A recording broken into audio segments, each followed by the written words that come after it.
Assalamualaikum warahmatullahi wabarakatuh. Halo teman-teman, di pertemuan kali ini kelompok 4 akan menjelaskan hasil diskusi artikel kami yang berjudul Konsep Suhu dan Kalor pada Pendinginan Hasil Erupsi Gunung Merapi. Sebelumnya, perkenalkan terlebih dahulu kelompok 4 terdiri dari Huria Fitri Abidah, Resta Anissa, dan Sabrina Nur Pratiwi. Yang pertama ada pendahuluan terlebih dahulu. Indonesia adalah negara yang memiliki wilayah rawan bencana karena letak geologi Indonesia itu berada di cincin api Ring of Fire sehingga bencana alam jadi siklus yang tidak terelakkan. Nah, di Indonesia sendiri itu juga pernah mengalami bencana alam seperti erupsi gunung berapi yaitu pada Gunung Merapi di tahun 2010 yang lalu yang memakan banyak korban dan juga kerusakan berupa bangunan di dusun-dusun maupun lingkungan sekitarnya. Nah, Gunung Merapi itu sendiri merupakan gunung berapi dengan tipe strato yaitu tinggi dan mengerucut yang terdiri atas lava dan abu vulkanik yang mengeras. Nah, Gunung Merapi ini itu terletak di perbatasan Provinsi Jawa Tengah dengan Provinsi DIY dengan ketinggian 2968 mdpl. Nah, Gunung Merapi itu sendiri itu mengalami beberapa periode erupsi sekitar antara 2-7 tahun dengan aktivitas erupsi yang memiliki ciri khas mengeluarkan lava pijar dan awan panas tanpa membentuk kaldera atau kawah. Kemudian ada produk erupsi berupa aliran lava, jatuhan piroklastika, dan aliran lahar hujan. Selanjutnya untuk pembahasan, yang pertama ada konsep daripada suhu dan kalor. Nah, suhu itu apa sih? Suhu adalah besaran yang menunjukkan derajat panas suatu benda seperti pemuaian. Konversi suhu perubahan wujud. Nah, alat untuk mengukur suhu ini disebut termometer. Kemudian ada macam-macam skala suhu. Yang pertama, ada skala Celcius. Skala Celcius ini titik bekunya berada pada 0 derajat Celcius dan titik didihnya 100 derajat Celcius. Kemudian skala Kelvin. Skala Kelvin ini disebut nol mutlak atau 0 derajat Kelvin. Maksudnya adalah suhu ketika partikel berhenti bergerak sehingga tidak ada panas yang terdeteksi karena kalor yang ada sebanding dengan energi kinetik yang diperlukan partikel. Suhu mutlak atau 0 derajat Kelvin ini jika dikonversikan ke Celcius akan menjadi negatif 273,15 derajat Celcius atau biasanya dibulatkan menjadi 273 derajat Celcius. Kemudian yang ketiga ada skala Reaumur. Skala Reaumur adalah skala yang dimulainya dari suhu titik beku air pada suhu derajat 0 derajat Celcius dan titik didihnya 80 derajat Celcius. Yang keempat ada skala Fahrenheit. Adalah skala yang menggunakan campuran antara es dan garam dengan titik beku air bernilai 32 derajat Fahrenheit dan titik didihnya 212 derajat Fahrenheit. Kemudian kalor. Kalor itu apa sih? Kalor dapat didefinisikan sebagai energi panas yang dimiliki suatu zat seperti energi kimia, potensial maupun kinetik. Umumnya, untuk mendeteksi keberadaan kalor yang dimiliki oleh suatu benda yaitu dengan mengukur suhu benda tersebut. Jika suhunya tinggi, maka kalor yang dikandung sangat besar. Sebaliknya, jika suhunya rendah, kalor yang dikandung sedikit. Satuan kalor sendiri adalah joule dengan konversi 1 kalori sama dengan 4,2 joule. Kemudian untuk persamaan kalor dirumuskan sebagai berikut ini. Q sama dengan MC delta T. Dengan keterangan Q-nya kalor, M-nya massa benda, C-nya kalor jenis, delta T-nya perubahan suhu. Kemudian terdapat beberapa jenis kalor yang diperlukan untuk mengubah wujud benda. Di antaranya ada kalor lebur. Kalor lebur adalah kalor yang banyak diserap untuk mengubah 1 gram zat dari wujud padat menjadi cair pada titik leburnya. Kalor lebur disebut juga kalor beku. Kalor lebur S itu Lb sama dengan 80 kalor per gram. Kemudian ada kalor uap adalah kalor yang banyak diserap untuk merubah 1 gram dari zat cair menjadi uap pada titik didihnya. Kalor uap air atau Lu itu 540 kalor per gram. Kemudian ada perpindahan kalor. Yang pertama konduksi. Konduksi adalah perpindahan energi panas atau kalor yang tidak diikuti dengan zat perantaranya. Untuk persamaan konduksinya dinyatakan sebagai berikut. H sama dengan Q per T sama dengan K kali A delta T per L dengan keterangan-keterangan seperti yang telah tertera pada layar. Kemudian ada perpindahan kalor secara konveksi. Konveksi ini merupakan perpindahan kalor yang disertai dengan perpindahan zat perantaranya. Dengan persamaan konveksinya sebagai berikut. Q per T sama dengan H kali A delta T dengan keterangannya seperti yang telah tertera pada layar. Kemudian radiasi. Radiasi merupakan proses terjadinya perpindahan panas tanpa menggunakan zat perantara. Untuk persamaan radiasi dinyatakan sebagai berikut.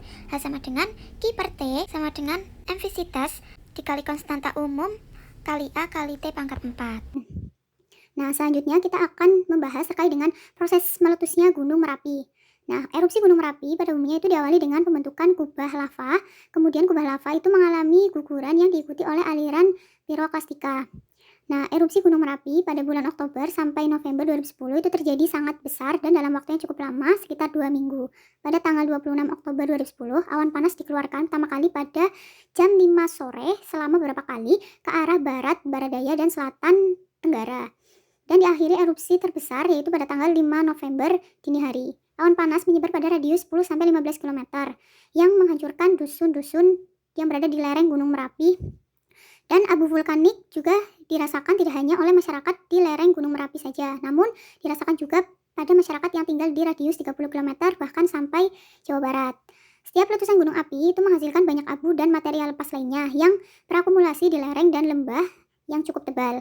Pasca erupsi tahun 2010 itu diperkirakan terjadi perubahan morfologi akibat material lepas dari Gunung Merapi, yaitu adanya aliran lava dan lahar yang mengalir mengarah ke beberapa daerah. Bentang alam gunung api terbentuk ketika lava dan partikel panas keluar dari bumi kemudian membeku dan membatu di sekitar kawah.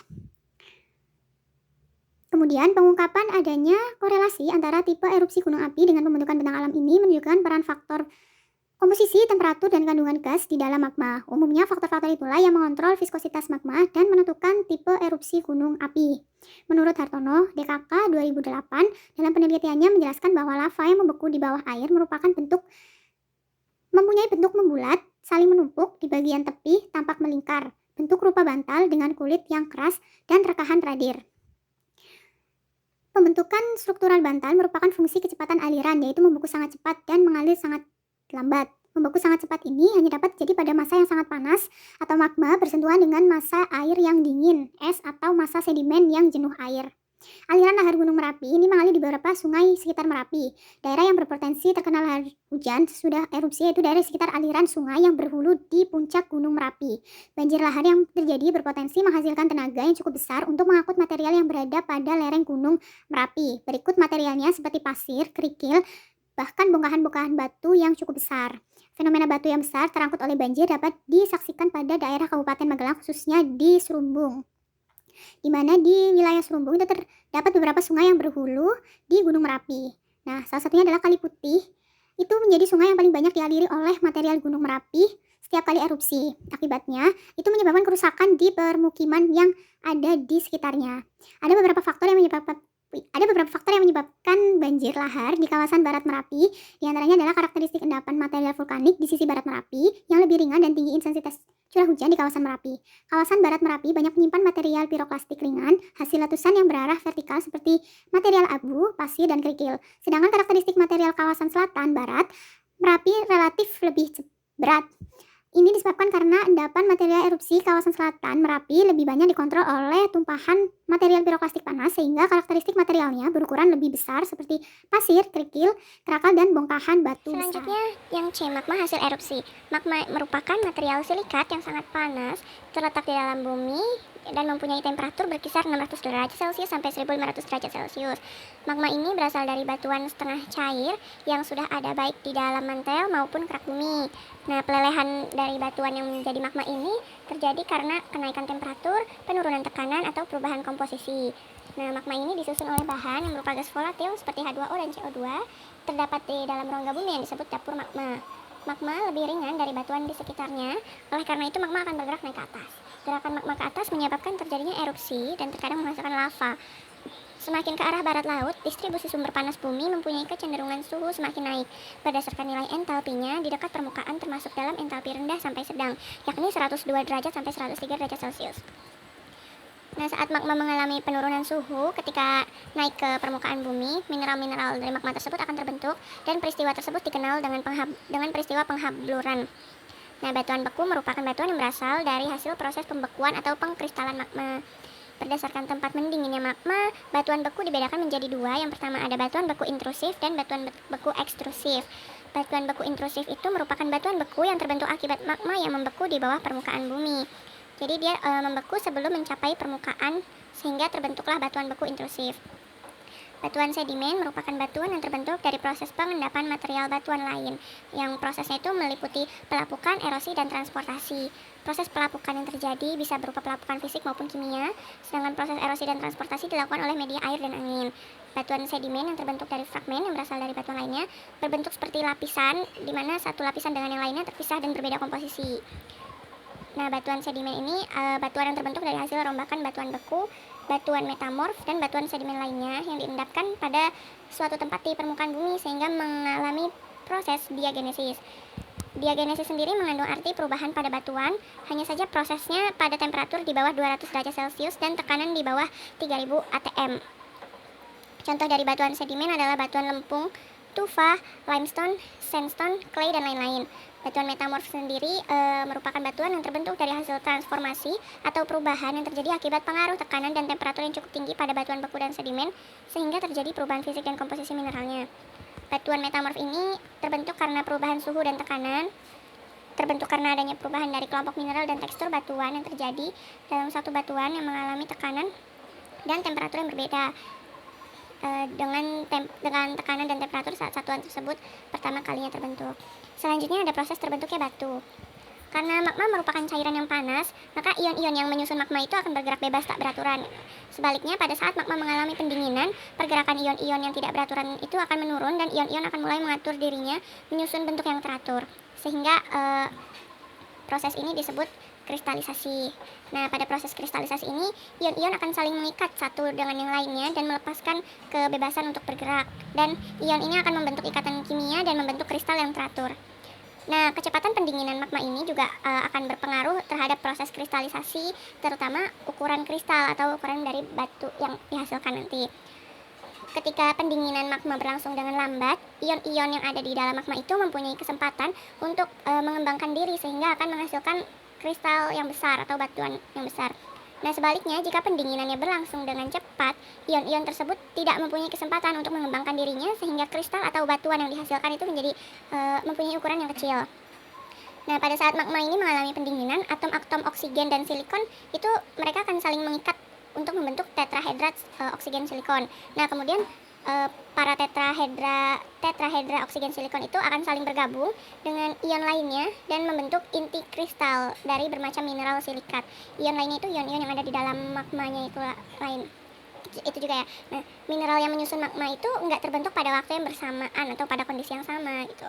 Nah, beberapa jenis batuan beku dan proses pembentukannya itu ada 3 macam. Yang pertama ada batuan beku dalam atau batuan plutonik yang terbentuk karena pembekuan yang terjadi di dalam dapur magma secara perlahan sehingga tubuh batuan terdiri dari kristal-kristal besar. Contohnya ada batuan granit, batuan peridotim, dan batuan gabbro. Yang kedua ada batuan beku gang atau korok. Proses ini terjadi pada celah antar lapisan di dalam kulit bumi, berjalan lebih cepat sehingga di samping kristal besar terdapat pula banyak kristal kecil. Contohnya ada batu granit porfir. Dan yang ketiga ada batuan beku luar atau batuan lelehan yang proses terbentuknya ini ketika gunung api menyemburkan lava cair pijar. Jadi pembekuan ini tidak hanya di sekitar kawah gunung api, namun juga di udara. Dan prosesnya ini berlangsung singkat dan hampir tidak mengandung kristal atau armor. Nah, dari beberapa paparan tersebut dapat disimpulkan Gunung Merapi itu adalah gunung berapi dengan tipe strato atau stratovolcano atau disebut juga gunung berapi komposit. Gunung ini saat meletus akan mengeluarkan cairan yang dinamakan lava, lahar, dan juga magma. Daerah yang berpotensi terkena lahar hujan sesudah erupsi yaitu di daerah sekitar aliran sungai yang berhulu di puncak Gunung Merapi. Banjir lahar yang terjadi berpotensi menghasilkan tenaga yang cukup besar untuk mengangkut material yang berada pada lereng Gunung Merapi. Semakin ke arah barat laut, distribusi sumber panas bumi mempunyai kecenderungan suhu semakin naik. Berdasarkan nilai entalpinya di dekat permukaan termasuk dalam entalpi rendah sampai sedang, yaitu antara 102 derajat Celcius sampai 103 derajat Celcius. Kemudian, perubahan pendinginan cairan hasil erupsi ini akan berubah menjadi padatan atau bebatuan yang umumnya disebabkan karena adanya perubahan temperatur, perubahan tekanan, atau perubahan komposisi. Dan ini merupakan beberapa referensi yang kami gunakan untuk menyusun artikel ini. Terima kasih, silakan teman-teman jika ada yang ingin ditanyakan bisa ke forum diskusi. Sekian dari kelompok 4, terima kasih, wassalamualaikum warahmatullahi wabarakatuh.